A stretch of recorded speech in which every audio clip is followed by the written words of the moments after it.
What's up, geeks? Welcome to Investigation Check, our irregular interview show where we dive into the lives of geeky creators to learn about their hobbies, passions, and the untold stories behind our favorite content. I'm your host, Joe, and I'm thrilled to have you join me on this quest. Tonight, we have probably one of the nicest creators in the space, Crit Award nominated GM Justin, member of the Roll D5 team. How's it going, Justin? It's going pretty good, Joe. How about yourself? Doing good. I always love surprising the my guests with this long title for themselves. They're always like, "Damn it!" It's like I know it's probably coming, but at the same time, it's like, oh no, it's there. So first and foremost, where can everyone find you, Justin? So you can find me at all of my socials at Forever GM Justin. You can also find me over at Roll D5. That's Roll D5. That's ROLE D5, where we specialize in playing indie TTRPGs. And your Beacons account is now linked in the chat for anyone that wants to go ahead and use that to find you. Yeah, absolutely. It's everything's linked in there, so it's a one-stop shop, and it's with along with my email address. So if you need to get a hold of me, like I said, I'm pretty much everywhere. I generally, whenever you hit me up on any social, I'll like snap to respond as quickly as I can. All right. Well, again, thank you for joining me. You ready to get into it? Absolutely, I'm ready when you are. All right. I like to start the same place I start with everyone. What's the origin story? How did you come into this geeky space, and like what was your first introduction to the geek space? I'd have to say a long time ago, back when my first intro to being in the geek space was Legend of Zelda. I grew up with my mom got me a Super Nintendo for Christmas one year, and one of the first games I got was Legend of Zelda: Link to the Past. And I could never finish it when I was a kid. It took me till being an adult to do it, but it was always one of my favorite go-to games to be able to just to kind of do something. I was still figuring out how the game works, but once I was able to, then I just moved on to different games. But Legend of Zelda is always going to hold a special place in my heart. I even got it tattooed. Okay. What about like the Legend of Zelda really kind of pulled you into that story in that world? It was just being a hero. You know how you hear all the stories of like people going on fantastical adventures. Legend of Zelda was just like my first introduction to just wanting to be a hero and saving the princess and being able to help people out. So yeah, that was my intro. Intro into it, and over the years, it's moved on to different things. But like I said, I'll always go back to Legend of Zelda. Have you kind of like, I'm guessing it's the tattoo, but you've kind of played every iteration of that story? Not all of them. I played them as much as I could, but just depending on the time period. Like I want to say it was Twilight Princess and Majora's Mask. I played every so often, but I never really got into them. I played Ocarina of Time. I even have an ocarina right behind me right here. Played that growing up too. As well as my newest favorites are Breath of the Wild and Tears of the Kingdom. Okay. I think I spent majority of 2023 just going through and clearing all of like the bottom layer of Tears of the Kingdom, just because I was curious to know what the hell was down there. So would you consider like Zelda to be like your favorite video game franchise, or has something kind of surpassed it since then? No, that Legend of Zelda will always be my number one franchise to go to. No matter what age I'll be, I will find my way back to a Legend of Zelda game, whatever is available, or even just going back to a classic. Is it like the nostalgia of it, or is it something specific about Zelda games that kind of always keeps you hooked? I think it's just the nostalgia of it, honestly. Just back to like the simpler times of just no responsibility, no bills or anything, and I could just like zone out and just be Link. Yeah. Yes. So at what point do you start to transition over towards from video games to the more TTRPG space? Interestingly enough, that happened because I was on a work trip back in 2019. I didn't have I didn't have my Switch on me, and no, did I? I don't think I did.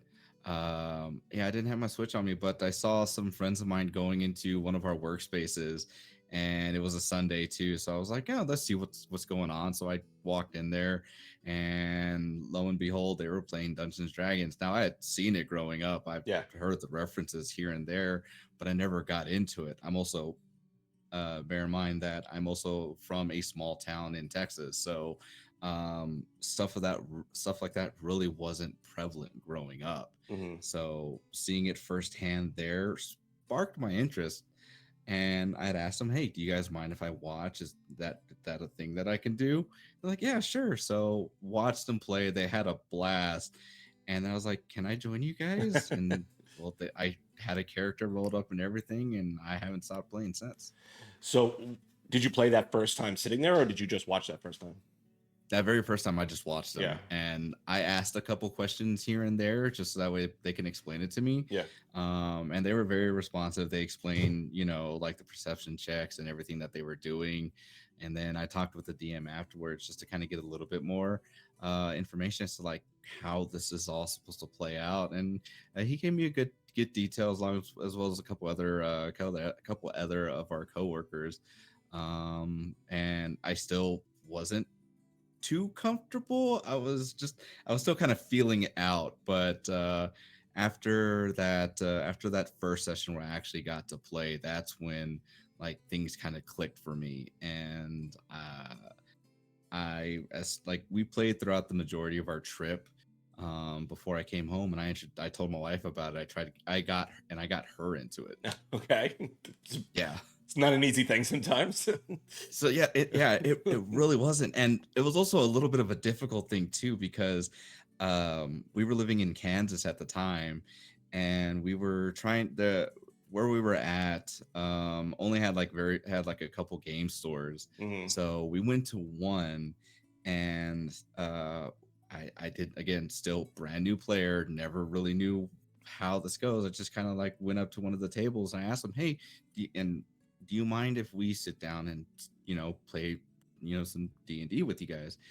They said sure, but things didn't turn out very well. I would have appreciated if they had said, "Hey, we're this is gonna have a closed table," because Hmm. then we wouldn't have sat around for a few hours doing nothing. Right. And then but it is what it is. It showed us, it at least began the journey of like how not to treat players when they're coming into it, and figuring out different ways to bring people into games, Right. because there were ways to introduce us in there, but again, they weren't interested in it. No fault to them. Like I said, it would have just been like, "Hey, it would have been great if were a little bit more open in their communication, just like, "Hey, we're not looking for new players." Yeah. Would have been like, "Hey, cool beans, we'll go off and do something else," or we would have probably left. So I want to get back to that. Okay. As far as like the conversations to have with new players. But I want to know, like, what was your first character in the first character you ever rolled up? Well, I played a dwarf fighter that had a high proficiency in stealth. Okay. I just kept it very, uh, very brand new character, but and because when I was reading through it, things just seemed like a lot, and so like they let me do it, and we played everything out, but like me now versus then, I would have been like, "Oh, that's too easy. I'm gonna go the rogue route with this character." Okay. I'm guessing this was fifth edition. Yeah. Okay. Have you played other editions since then, or? I haven't. No, Okay. I've listened to how other editions played. I've also with some of my friends have incorporated some of the other rules from the older editions. But 5e has just always been the version of D&D that I've played. Yeah. So no desire to even try those older editions. I wouldn't say that. I would say that if somebody asked me to play fourth edition Yeah. or 3.5 or third edition or older editions, I'd give it a go. I'm not going to say no, because it's all about learning, and the whole new experience of learning a new game. Yeah. That's actually why I got in with Roll D5, was to learn new games. So what's your opinion on this new edition coming out? Are you guys looking to jump into it, or kind of just let things play out as they may? Kind of let things play out as they may. My my home group that we're about to celebrate our 5th year anniversary this Wow, coming up nice. month in October.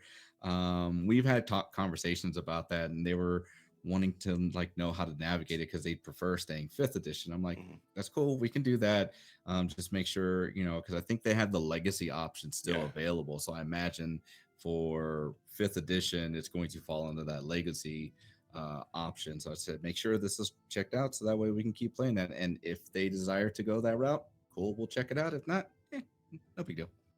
So do you have like a class race combo that you, or I'm sorry, is it species now? Class species combo Yeah. that you really like? Uh, That's your like home. That's the one you love. that would be species. No, I can flex through any of the different species. No big deal. But I'll always when it's if I was like, hey, do you want to play in D&D tomorrow? Sure, I have this character, and I'll generally play a ranger, Drake Okay. Warden, depending on what level we're playing. What about that ranger class? Because that's not a popular class with a lot of people as far as like wanting to dive in all the time for the min matches and whatnot. Yeah. I love rangers. I think they have a lot of fun like storytelling elements built into the character. What is it about you that loves rangers so much? It is that storytelling aspect, especially when it comes to like the Drake Warden. Mm-hmm. It gives you, just off the rip, hey, if you want to go down this class, the subclass, this is what some of the things you could use, and the fact that the origin of it could be just what is it, a rock that looked that kind of shook and got your attention. I'm like, bet homie, I can write a backstory just off of that little piece alone. Okay. So that's what drew me to that class and that subclass. But pulling it back a little bit further, this, like you mentioned, the storytelling aspect of it, just being out there and just being not necessarily full on druid and fighter, but just kind of having marrying that and just being one with nature, but also not full on that route, if that makes sense. Yeah, yeah. Yeah. Okay. See. So I know you like playing rangers. I'm guessing I already know the answer to this, but what kind of characters do you like playing the most? Like the angsty character, the wizened old character. What's kind of like your vibe when you're playing a character? I generally like to play silly characters just Okay. because I like to have fun with it. I like to, don't get me wrong, I love being serious. I love going down the sad boy route or just like going full on into a serious mode. But push comes to shove, I love being silly. I love just making people laugh and seeing that joy that people get when a good joke is thrown out there, and or just some of the shenanigans that we get into. Plus, depending on what like whatever I'm running. I remember I was playing a paladin, a fire genasi paladin, and I made him a himbo. And I just, one of my shticks for that was my love for what is it, me forgetting coffee. And that stuck with me for that character, is that I was supposed to go do this, but I forgot the coffee because I went to go do X, Y, and Z. Okay. So you've been playing for about 5 years now. You said right. Yeah, rough So about. is that strictly player? Like, what's your player DM split? I guess I'll say. Um, I would say that it's kind of split 50-50 now, because I do full-time, well, not full-time. I do my home group, I am the DM Hmm. I am the DM for most of it. And then when it comes to streams and whatnot, it's more player than I am GMing, but Hmm. I'm pushing myself a little bit more to to run more games, to show, my DMing style out there. It's just it's a little nerve wracking even after all these years. Like, I'm still like, ooh, are people gonna like my DMing style? And I kind of self criticize, like I self criticize. I think we all do. I'm pretty sure we all do that. We're like, ooh, I could have said this better. I could have Yeah. said that better. I could have made this description. But at the time, I'm not really thinking about that. I'm just having fun telling a story Yeah. with all of my friends and being as entertaining as possible to all of our amazing audience. So, do you prefer DMing or playing? I prefer DMing, but that's Okay. because I love spoilers. Okay. When it comes to anything, movie, series, a book, I want to know what happens at the end. So whenever I get there, I'm like, that's cool. I'm so glad I got to read it, see it, hear about it. So being the DM, I know what's going to happen at the end. So I'm just waiting to see as for the players to see it when it happens. So I'm gonna circle back now. Now that you have so much experience in the space, being a player, being a DM, being the new person at the table, do you have any advice for number one, being the new person? Like as you approach a table, do you have any advice for that person? Just be open. What is it?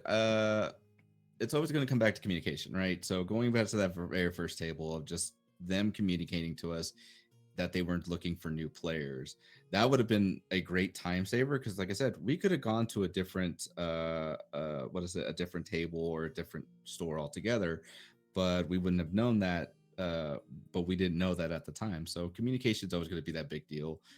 And then, with that comes like, hey, what kind of just asking those questions like, hey, what kind of style do you guys run? Are you guys more serious? Are you guys more silly? Can I, make a, what is it? Can I don't know, just go on the cuff of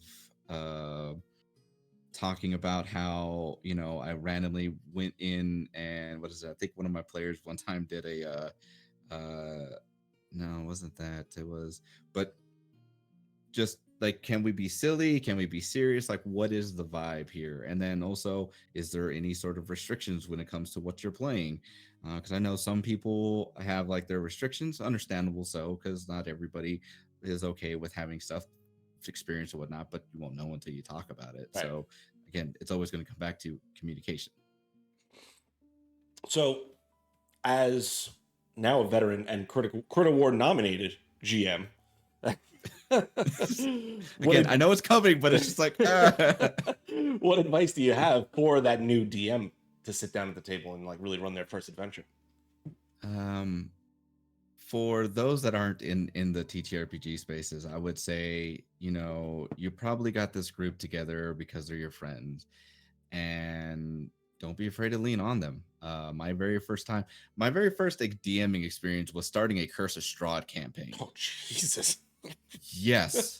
So, and then my DM who introduced me into playing D&D was at the table too. So, I leaned on him when it came to any sort of questions. Now, don't get me wrong, I had like the player's handbook, DM's guide, and all that stuff up and going, but I was always talking with them, and then, like, hey, I'd say, correct me if I'm wrong here, but this, and then we kind of go from there. Or if it's just like, you know what, we're just going to do it this way because this seems a little bit more fun. Mhm. So don't be afraid to lean on some of the people that are more or that are a little bit more experienced because they were there, they can help you out.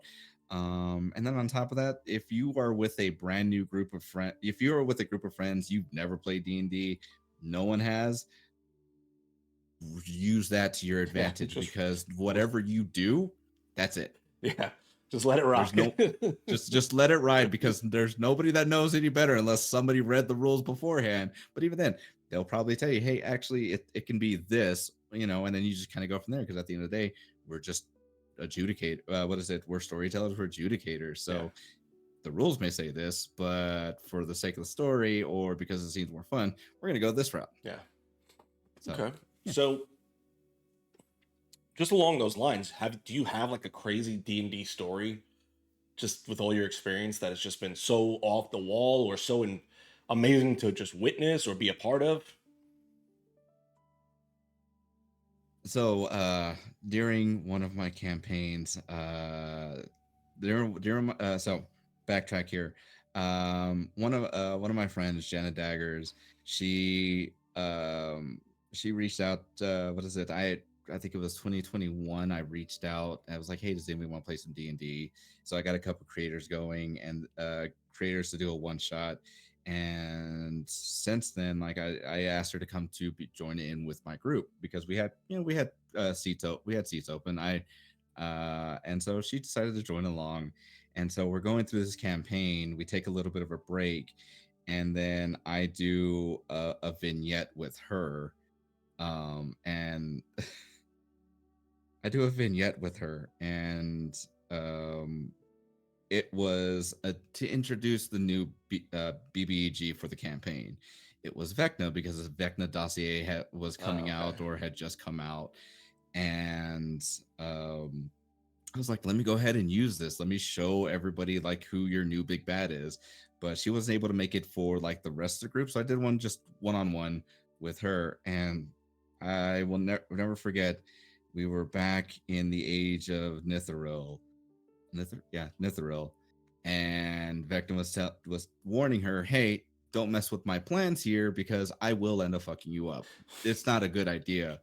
And on top of that, she was by herself. None of the other party members were there, just to kind of emphasize, like, "Hey, I'm doing this right now. Again, just stay away. Let me do what I'm going to do." And then, things got a little bit out of hand.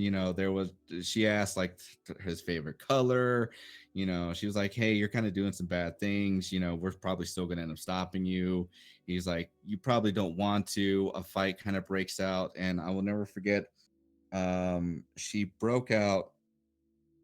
She reached into what a homebrew item called the bra of holding, reached in there, started throwing stuff out there, and then ends up grabbing a green dildo and throwing it in his face. And the look that I have was just like, did that just? And I had to take a second to compose myself because I I just couldn't. Like, how do you respond to having your BBG having a green dildo thrown in their face and it hit? There's no damage, but other than emotional Emotional damage. damage.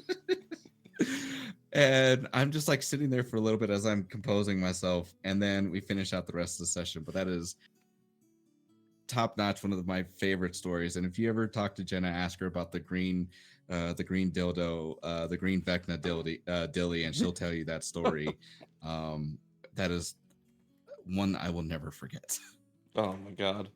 Um, so when you're kind of creating these stories, whether they be characters or a story you want to tell, how much of like your own personal experience gets brought into it, whether it be characters or again the stories or even your villains, and how much is like outside influences, whether it be like media you've consumed? What's the kind of your building blocks there? So it kind of depends on what kind of story I'm telling, right? So right now I'm more focused on horror, and a lot of my horror stories happens to be focused here within the city of El Paso, and especially and also using uh, stories that are prevalent within Latino culture. For instance, La Llorona. Believe it or not, in Las Cruces, New Mexico, there is a La Llorona park where she is quote unquote said to occasionally appear. Hmm. So.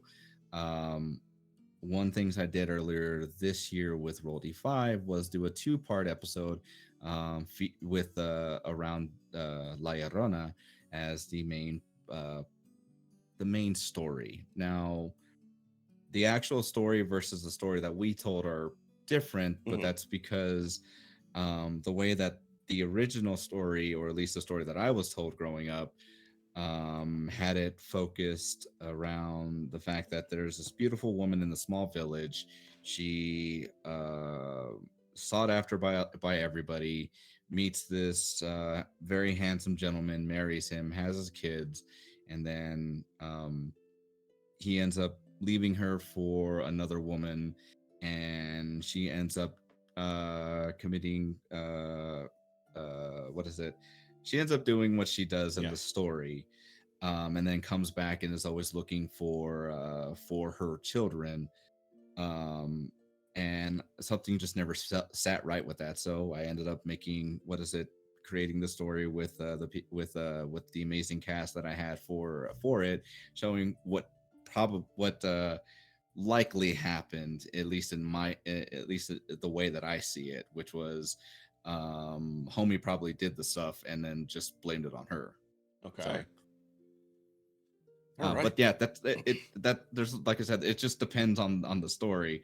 And yeah, I will pull like from the experiences that I live within my new hometown of El Paso, and even some of those older scary stories, because there's always more to the story than what you initially get, because it's a short story. But we were able to make this to tell it in a different light. So I mean, they're out there, Mm-hmm. and I just, yeah, that's that. And then what is it?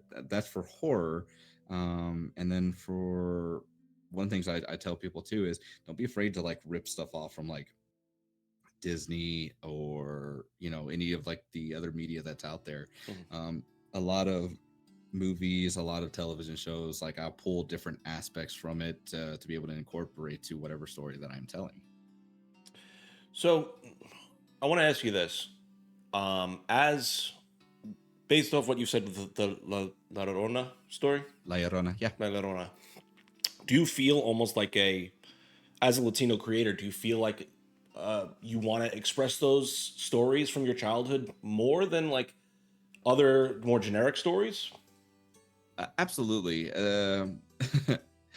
Absolutely, because growing up in the part of Texas that I was from, I didn't have like, those were stories that were told, but those weren't always pushed out there. Mm-hmm. Mostly because the town was 50%, if not a little bit more, white. Muy blanquito, So I those, understand. yeah, so they were told, but then they were kind of like pushed away for other things.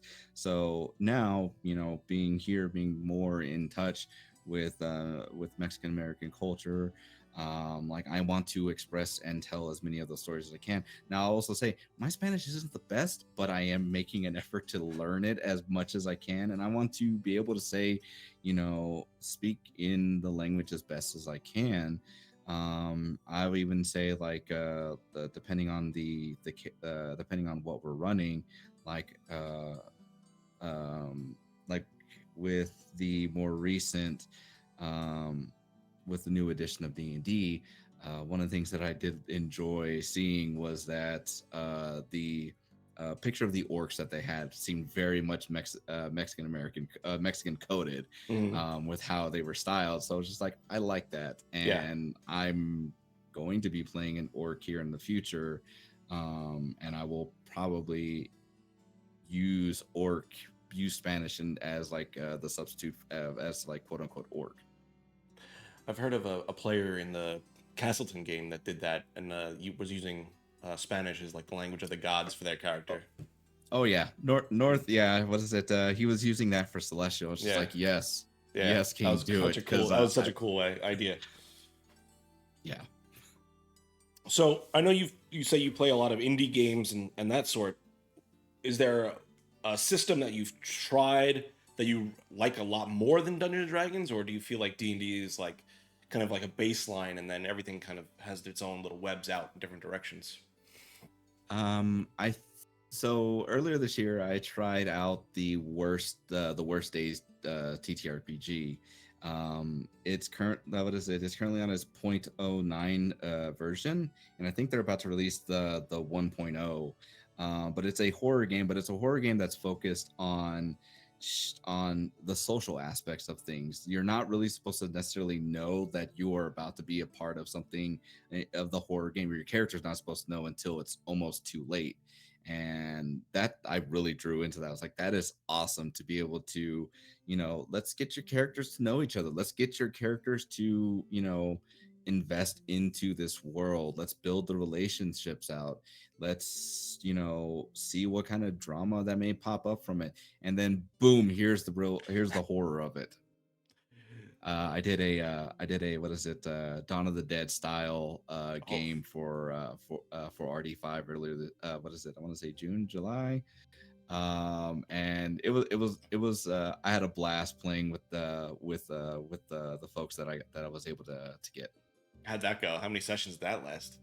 So it was only for one shot, Okay. for now. I can't say anymore. Otherwise, I'm sure On will come out and pull me out and tell me to wait. But no, shout out to On. They are amazing. And just the fact of them even bringing me in RD, them and everybody else there to bring me in RD5 was just amazing. But yeah, so it was left open ended Hmm. for a reason because um, spoiler alert, it had everything ending at midnight for 2000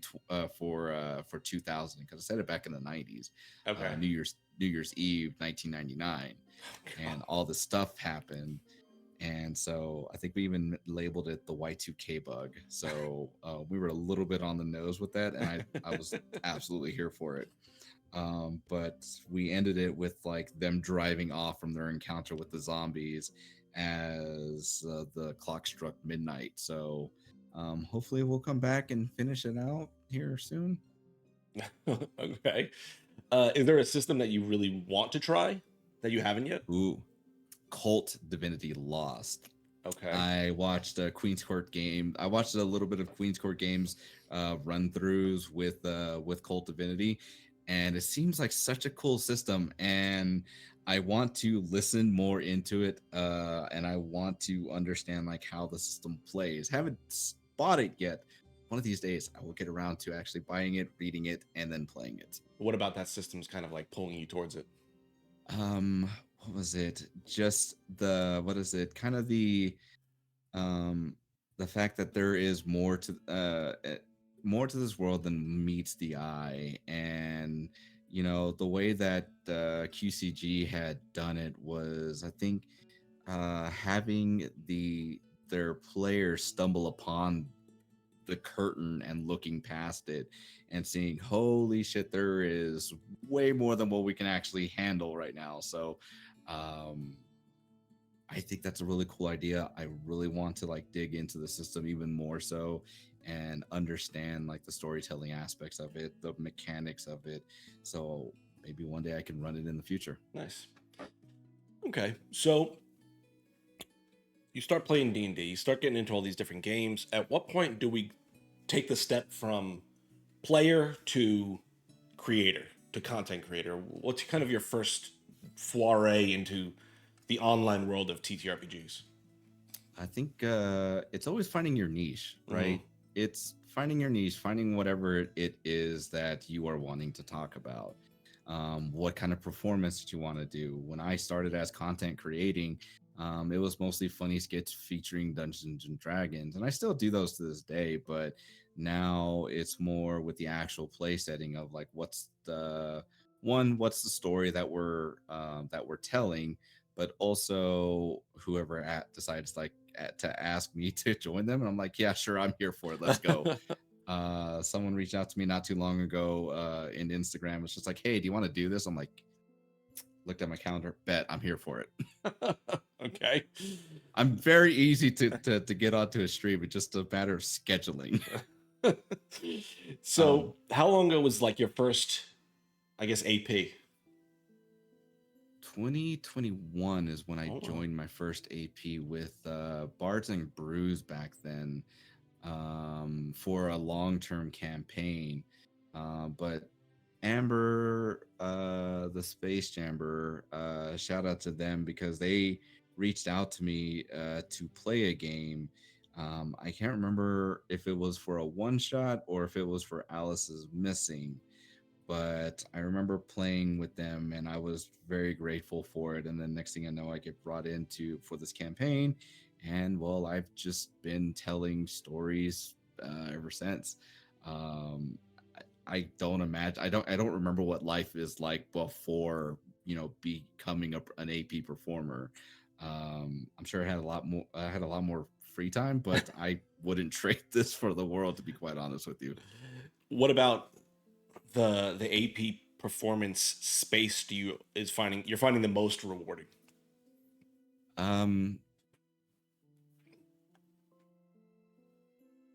I want to say that it's probably a telling a story with a great cast, because when you have a great cast, when you have a good cast that you drive with, that you're around, you tell this story, whatever it is that you're telling, you feel like you're giving it your all to be able to convey to the people, like to convey to the audience, how your character's feeling, what your character's thought process is. And then whenever it's done, it's sad because now you have to say goodbye to that character for the time being.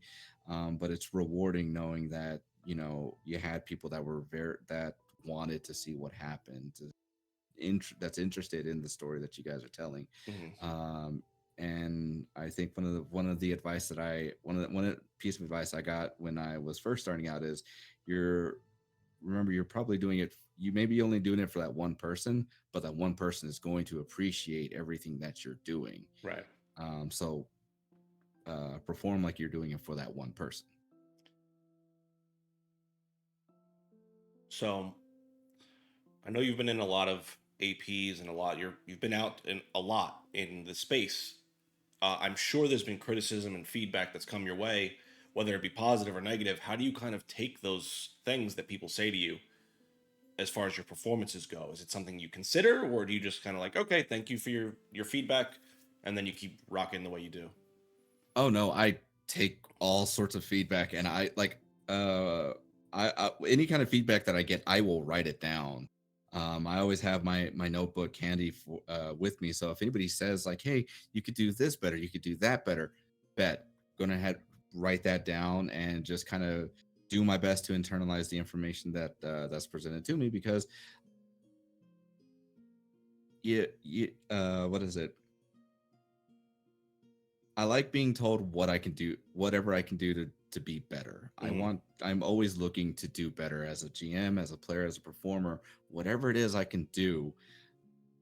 I want to know. Like, you're not gonna, like, no one's gonna hurt my feelings if they say, "Oh, Justin, you say a lot of ums. Can you work on that?" Thank you for that. I appreciate it, and I will do what I can to work on that. And trust me, I know I say a lot of ums. I was just about to say it just now, but it's something that needs to constantly be worked at. And I will go through my notes, even with my own group, like, hey, is there something I can always do better? Someone said I could do this better. Bet I will start incorporating this to make the storytelling experience a lot better for the future. Has there ever been any like feedback that just hit you the wrong way? Like, has anyone ever been really negative to you? Because I know, again, you're the nicest guy in the biz. So if there's someone that's been rude to you, let us know. We'll find them. No. Thankfully, I've been very blessed and very fortunate to run into to be a part of groups that have given positive feedback, tips of being able to do stuff better. So luckily for me, I've not encountered that. And if I did encounter that, then it's just like, okay, we're gonna need to have a little bit more serious conversation, because you can't come at me sideways like, because otherwise I'm gonna throw hands with you right now. There's a better way you can come at me. Street We can fight.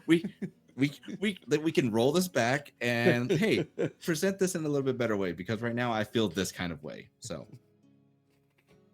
Okay, I don't want to get you hot, so I know you work on a lot of projects. I know you just kind of wrapped up on a Candela Obscura chapter on yeah, the what is it, the Twisted Fates Productions. yep, You've got a Somebody's Heroes vignette that's coming up, yes. and Uh, and you got some stuff on RD5. So I want to talk about that first. Like, what are those? How those been going? What's going on with those stories? so shout out to Northwolf, because he is able to tell an amazing story, amazingly complex story, that hits you in ways that you don't expect it to, as a player and as a performer. And I what is it? We just got done wrapping up, and we just got done wrapping up. What was it, last week? And let me just say, the way that it ended would, I don't know how to put it into better words, but uh it made me want to, like, can we keep playing, knowing full well we can't, because everybody has their own schedules that they have going on. um but it really brought out he really brought out a lot of emotions when it came into getting myself into my character that I was playing. as well as the way he was feeling with everything going on. Because one of the things that the levels of complexity that I said he does is he really makes you think about like what your character knows, what your character thinks that they know, versus what actually may potentially be out there, as well as like what your other players are going on. And then on top of that, there's more out there than what you're even getting, because you may think you're going after this until boom, by the way, he may be dead, and now you're faced with another character that just came out of left field. But realistically, if you go back to the other episodes, he sprinkled that these people were coming or this was about to happen. If you go through and look through the chapter 1 Candela Obscura and chapter 2, the answers to what is about to happen in that episode are in the trailers for it. And he even has performance, he tells us, hey, if you want to know, look through the trailer and then look through it again, because there's a lot going on. It may not make sense now, but if you analyze it, go through it, it will make sense, especially after the fact. Then you can look through it, you're like, oh, I see all the references I missed. Do you find that rewarding, having a DM that has such meticulous planning, or do you prefer like a little bit more of a free form storytelling opportunities? That isn't me suggesting he's railroading you. That's just him having plot points laid out that he's very good at teasing. I'm not suggesting he's railroading. I'm just meaning, like, do you like being able to look back and be like, oh my God, you teased us this 3 episodes ago? Again, this comes back to the spoiler lover in me, because now I'm just like, damn it, had I known that would have been cooler to even act that out, or perform that even better than what I did. But I loved playing that. I don't have really a preference. I can go either way with it and I'll still have a blast. But I just appreciate the level of detail that he had put into the overarching arc for our chapter, and also for the entire series as a whole, because there's going to be more to come in 2025.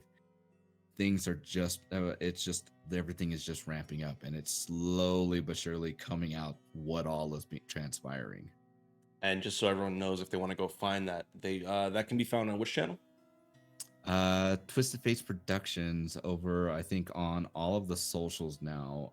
There may be somewhere it still says North Wolf 911, but generally speaking, if you go looking for if you go looking for Twisted Fate Productions, you should find them. Or even just look at my stuff and look through, you'll see I will post up everything. In fact, today we just did he just did the drop for the chapter finale over at his Patreon. So yeah, I retweeted. It's like, yo, it was great being able to listen to it. So what is this Somebody's Hero vignette? What is that? So I am playing a little bit of an interesting character. This is again going back to my whole being able to play a fun character. I'm playing a Tabaxi bard by the name of Link, accidentally being summoned to the world that Eric, who is the DM for Somebody Else's Heroes, was brought into this world. And well, now he's there, and he ended up he did the first vignette is going to be an introduction as to Link being into the world, and then the second one is going to be a problem that had came up and introducing Jenna's, incidentally enough, Jenna Daggers as a character, Sauce. So those were the 2 vignettes that will be coming up. If I'm not mistaken, Eric had posted up the dates of when that, but on top of that, there are a series of vignettes for all of the other characters that are going to be playing within the Somebody Else's Heroes world. I'm part of a council that will be named at a later date. You'll see you'll see everybody who's going to be on the council with their own vignettes, as well as some of the players that they've interacted with, and how they've assisted them or saved their lives in some way, shape, or form. North is going to be a part of that, as well as Yuri from Yuri and the Beast, and um, Johnny from Talking XP is going to be a Oh part of wow. this as well. Okay. So So what kind of story are you guys telling with this? Like, what's your goal here? it's going to be involving whether or not the whole gist of it is going to be whether bringing our characters together, bringing the core cast together, from my understanding, and just telling the stories that they're going to be told, because the group that I'm part of is mentioning that there are problems throughout this world, Mm-hmm. and it may or may not be upon the core cast to go try and go and figure out how to solve said problems. And then it'll culminate to a celebration that will happen, where again, don't want to say too much, where an event will occur, and then it'll be on the core cast as well as the cast that I'm a part of to help out, keep the thing going. I don't know, we'll see, we'll cross that road when we get there. Okay. Um, Sorry, I have to be no, you're cryptic good. with some of this I stuff just appreciate it. because. You got to build the suspense. Get the eyeballs over there. Yeah, no, Um, absolutely. I have actually two questions, and they're gonna come out of order, but there's no way for me to keep them in order. Number one, is there any? I know you've played with a ton of people at this point. Is there any creator you haven't played with that you really like looking forward to working with at some point? Mm. No, there's not one particular creator. I made friends throughout throughout this space that I haven't had the chance to play with, and then there are other creators that I'm mutuals with that again I've not been able to play with. So there's not one specific person. There's all of my friends that I've made that I haven't played with, that I'm looking forward to being able to sit down at a table and tell a story with. On top of that, all the new folks that are coming into the space, that are looking to do stuff. I'm excited to play with you all, with you all that are coming in. Um, I know that doesn't really specify anything, but it's just like, how can I pick a favorite out of everybody that I know? I mean, they're all awesome, and then the new people bring new stuff to the table, so I'm just here for it. I'm here for the ride, and whatever I can do to support it, I'm happy to do it. Well, it actually probably leads me into the next question. For all these new people coming in, what advice do you have to them for new aspiring content creators to kind of like put themselves out there, get brought onto these other channels, these other tables?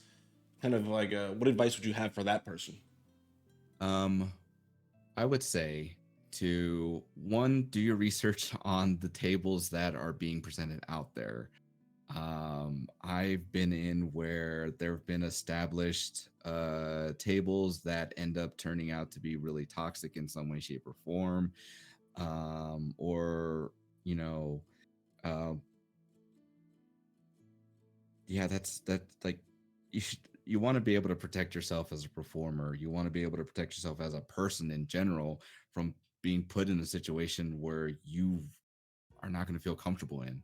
So it'll tie back to doing your research on who you're doing, whose casting calls you're going through. For my BIPOC friends out there that are coming in, check to see if that table says that they are allies. Are they actually, doing the things that they need to be doing, bringing in as many BIPOC as possible? Are they being as inclusive as possible? Or are they just saying it and occasionally throwing one or two people in out of their majority white cast?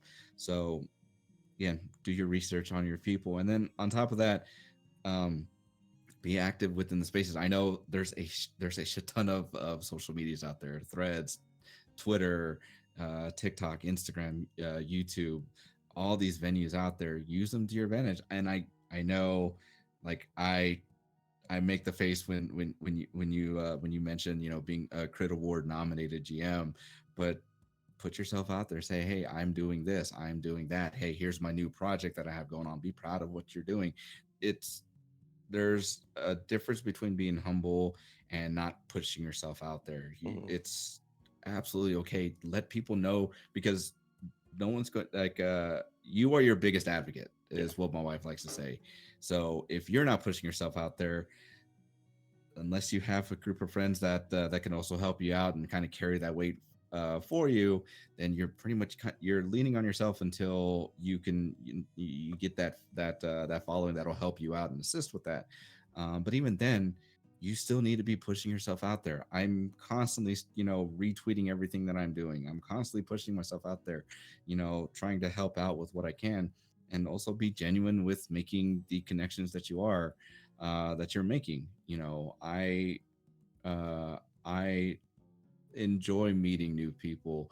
I enjoy being able to hang out with folks and being able to sit down at a table, sit down in the conversation with like with what we're doing right now, and just building up like that relationship in any way, shape, or form, and seeing like, hey, how can I help you guys out in the future? Whether it's retweeting the stuff that you guys got going on, as much as I can, I hop into streams whenever I can. Sometimes I say something, sometimes I don't say anything, and I'll have you guys on as I'm doing something else.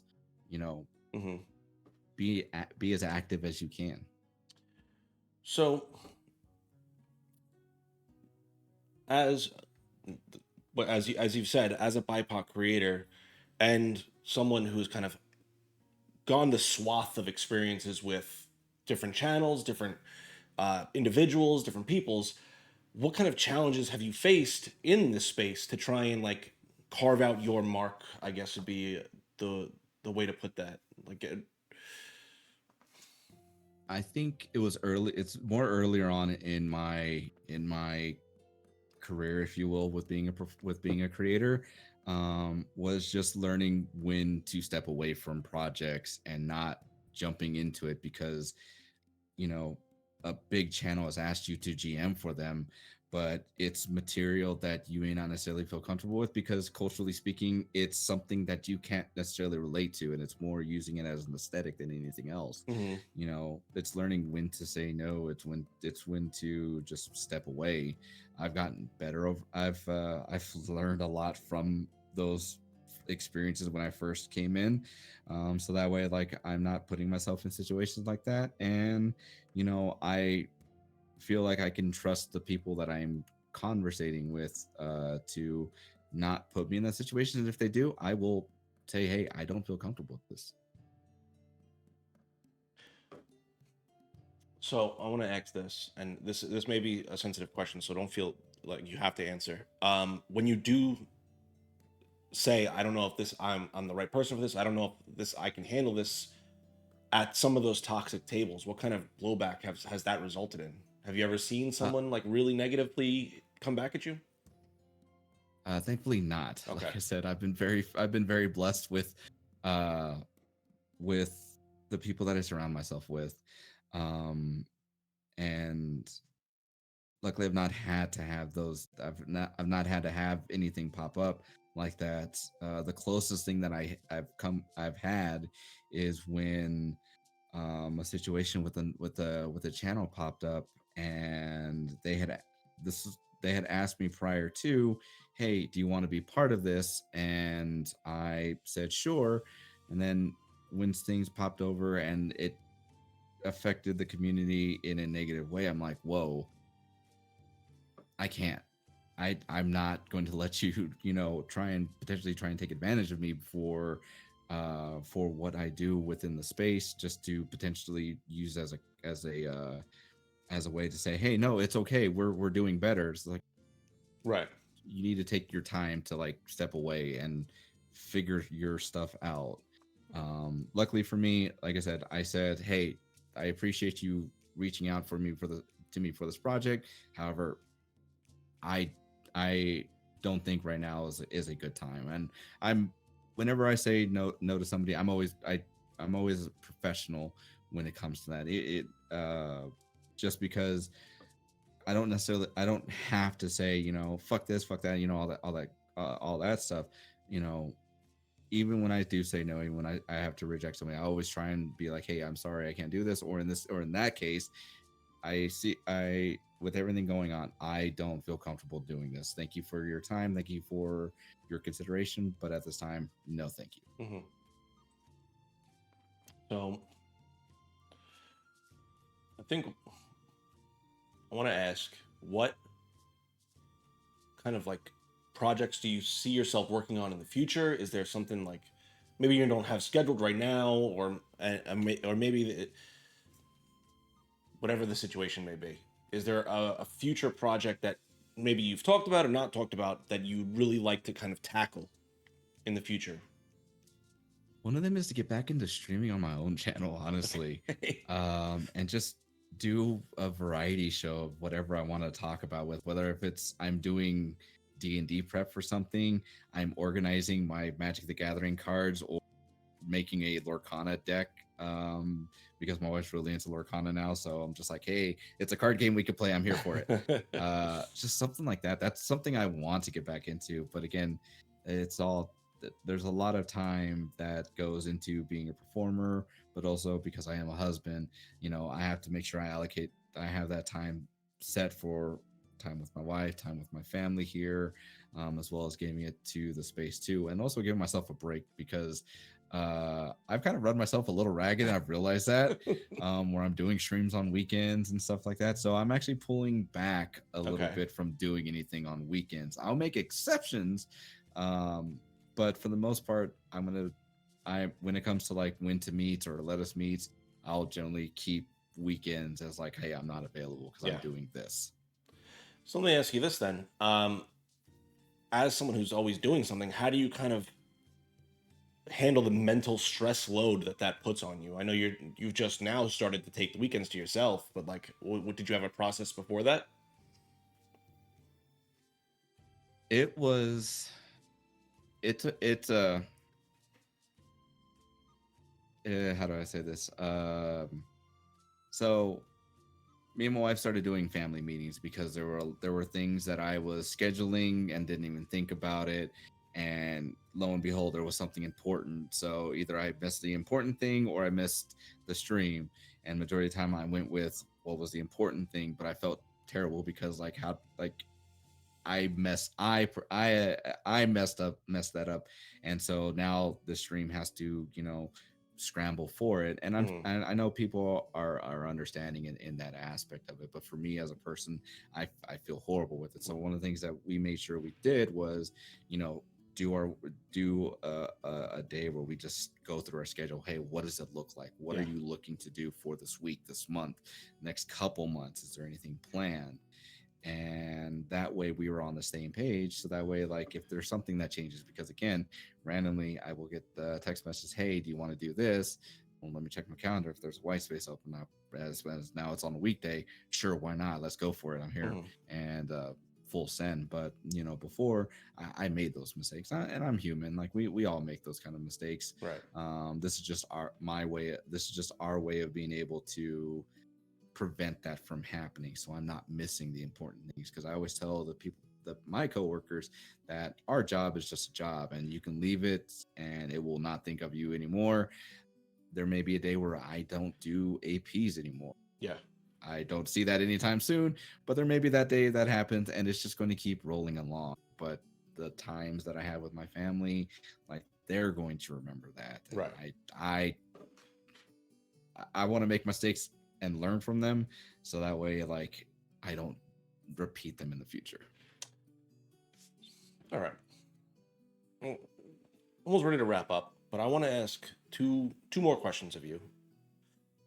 Um, so a lot of people in the creator space now is kind of like, at least from what I've seen, kind of negative on what this space has kind of become. Like, oh, APs are dying. It's hard to get viewers on you.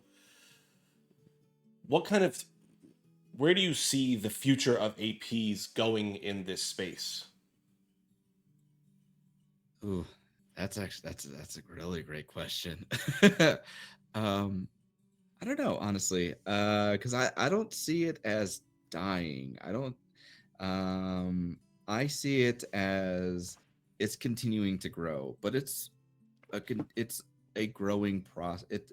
It's something that's going to continue to build, and it's going to continue to get refined because, lo and behold, there is no rule book on what we do. We're kind of, you know, this is working for this one person. Let me try and implement it over here to kind of see where that goes for for the channel, and for the story. So, like I said, I don't necessarily see that it's dying. I see that it's continuing to grow. It's continuing to display different stories that are out there. It's also a good thing that we have like Critical Role and, you know, the folks over at the Dropout that are also doing those APs because they're garnering more more people. They're getting more people to come into the hobby, in turn causing people to be more interested in what we're doing, because maybe there's somebody out there that's never played Call of Cthulhu before, and oh, by the way, they happen to stumble upon me for some reason, and they get linked over to whatever Call of Cthulhu thing that I'm doing,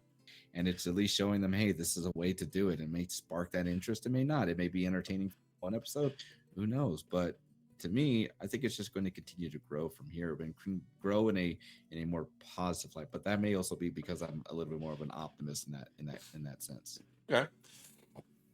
So I know we already have a bunch of questions in, and we're gonna get ready to switch over towards viewer questions.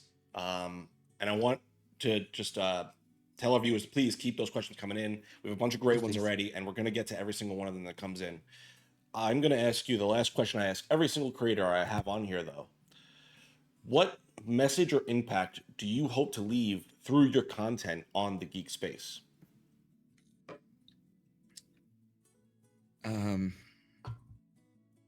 I think the thing that I want to leave out there is that you can kindness can get you far. Making friends and showing kindness can go a longer way than what you may think. I know the world can be harsh and say, you know, you have to be a hard ass or whatever have you, but I mean, like being kind, treating people the way that I would want them to treat me, has gotten me to where I am here. I don't think if I was an asshole, I wouldn't even been considered for being here or even into any of the things that I'm doing or have done in the past. So that's what I want to leave. It's just like you can go far with being kind and being, you know, genuine with your interactions with the other creators, with your community, and the audience as a whole. Okay, well, Justin, I already Yes. knew this was going to be an amazing conversation. Thank you so much for joining me, because Oh, this has thank been you. absolutely amazing. Stop it, you silly bitch. No, you stop it. As those questions keep coming in, we're going to switch over to our dicey question segment. This is where you roll a d20 and I ask you a random fucking question from a Okay. list of 20. So go ahead and roll me a d20, Justin. Well, let me ask you this: which one of these three dice do you Jesus. want? Give me the bit. I want it big. Give it to me big. Big chunky boy. All right. That's going to be a 1 for me. Okay. Favorite and least favorite anime, and least favorite just like out of the hype like ones. Favorite anime is always going to be Dragon Ball 2, but Dragon Ball Z is going to be the main one. And least favorite, I would probably say, would be what is it? Cowboy Bebop. Couldn't really get into it. All right. What just? Sorry, please don't come after me. I just couldn't get into it. Don't come at me with pitchforks, please. Was there something about Cowboy Bebop that just kind of like rubbed you the wrong way? It's not that it ran me the wrong way. It's just like I couldn't get into the storyline. So I mean, I'd probably give it a try again whenever I have chance. Just like back when I first saw it, it didn't really spark my interest. What about Dragon Ball Z? It's like instilled it as number one, the GOAT. It's always what is it? The time slot that it fell in was just coming home from school. So as soon as I got home, I'm like, turn on the TV, go to Toonami, and then boom, there's Dragon Ball Z, and I'm watching to see where we're at in the series, and just waiting for something to happen as the buildup goes on for like this 2 minute long fight for Okay. one season. All right, give me another roll. Okay. That's going to be a 13. 13. Lucky number 13. Okay. Favorite version or depiction of time travel? That would have to be how Doctor Who just depicts it. Okay. Me and my wife are a big For people who don't know Doctor Who, give them a brief explanation. Real quick, it is a alien that has come to the world from that has come to our world from another place called Gallifrey, who goes on time traveling adventures with a companion from Earth.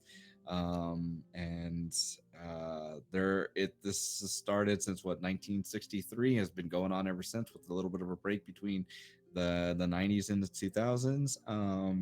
I've not watched old Who. I came into it watching Eccleston to Tennant to Smith and so on and so forth. So Nishuti Gatwa is doing an amazing job as the latest Doctor. So if you haven't seen it and you happen to have either a Max or Disney subscription, go ahead and give them a watch. I have a blast every time a show comes on. So how does time travel work in Doctor Who? So the Doctor, who is the main character, is hops into his time machine known as a TARDIS. Time and she's going to kill me when she hears that I couldn't spill this out, so forgive me, but it's called a TARDIS. And yeah, he will go to different points of history, from the very beginning of the creation of the universe to the end of the universe, and everything in between. And there's always a story that pops in with that. So if you like Shakespeare, if you there are a couple Shakespearean episodes, and especially within the first Tenet era, that are amazing to hear, especially with some of the jokes that are made with regards to them. Okay. We got a bunch of questions, and some of them might have some explanations on your end. So Okay. we're gonna just jump right into these. From FM Marion Colon. I'm probably saying that wrong. Are there any shows / movies from your childhood, like Scooby Doo or The Goonies, that influence your storytelling or DM style? Also, do you incorporate aspects of your own family or cultural heritage into your story? We've kind of already answered a little bit of that. So, what about the rest of that?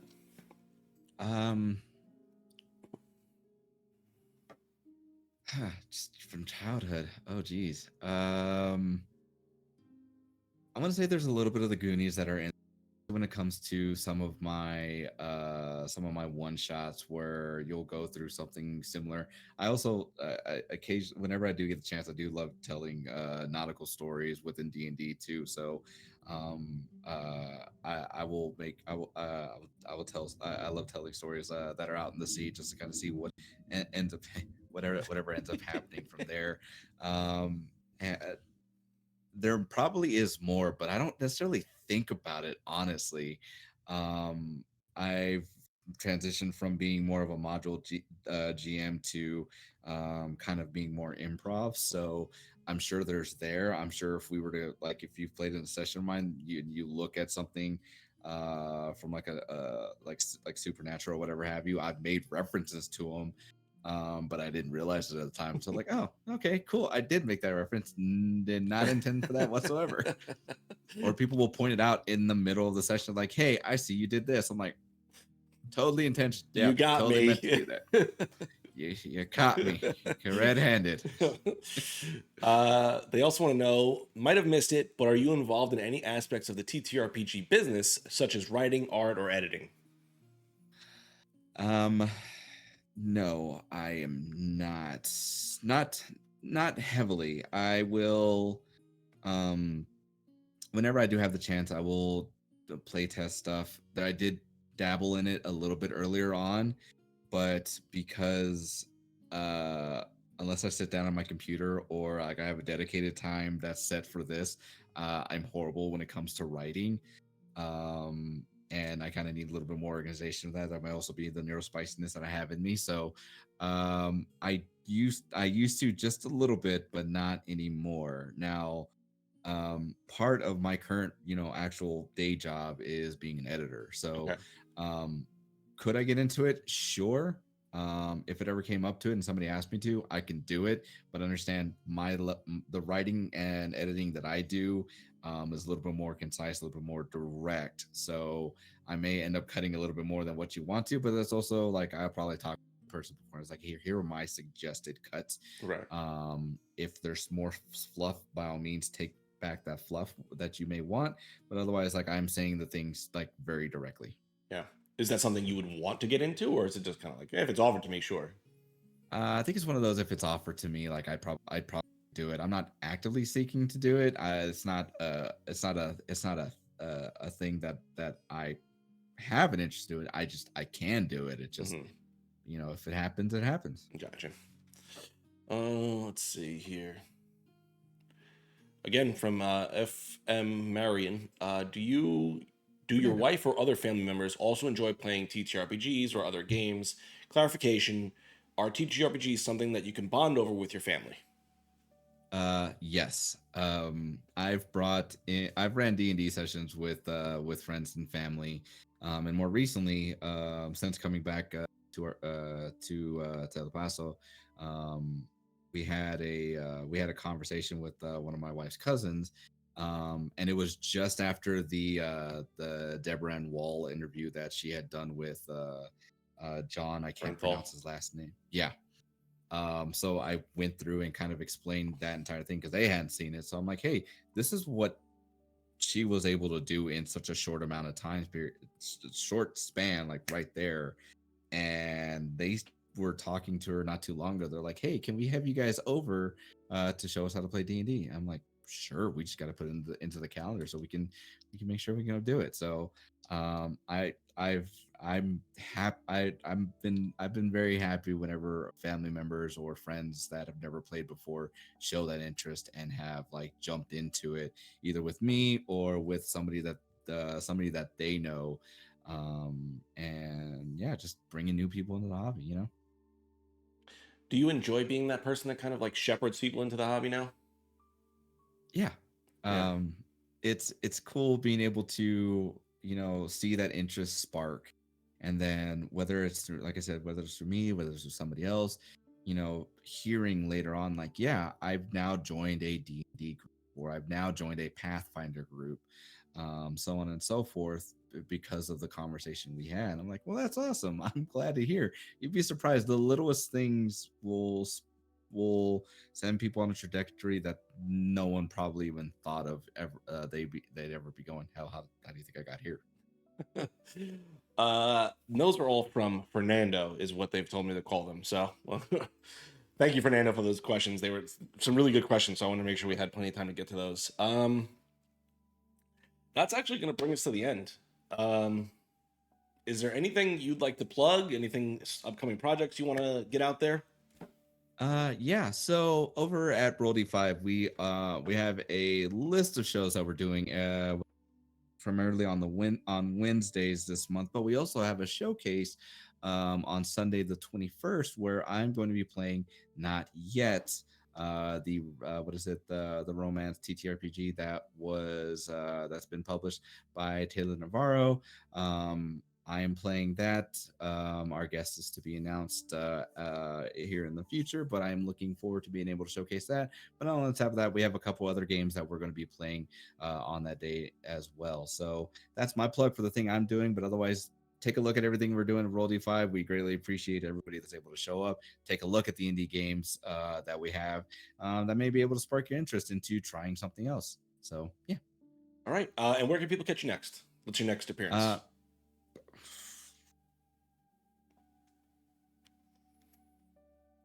mm, I think that's it. I think what is it? Oh, actually, no. Currently, right now, I'm in the middle of recording a. I'm going to begin recording a Call of Cthulhu mini series, with Dennis from the OKSDM. So be on the lookout for that, here to be published sometime in October. And then there's a couple other projects too that are underway. Don't really want to talk too much about that. I'll be players in that, but just be on the lookout for check out my socials and be on the lookout for when we start posting all that stuff. Awesome. And your socials are posted in the chat for everyone. You can find all his socials there down below. I think that's it. That's all I got for you. Have you got any questions for me before we get ready to wrap up? No question. I just want to say Awesome. thank you again for having me on here. This is the second time I've been on here. This is this is the first time on the interview. But not my first time on the channel. So thank you for having me as many times as you have. I'm gonna see if I can Shanghai you a few more times. Don't worry. By all means, you know the deal. BBG's the real big evil villain here. So I mean, if we can defeat that, we can make it happen. Anything's possible if you believe.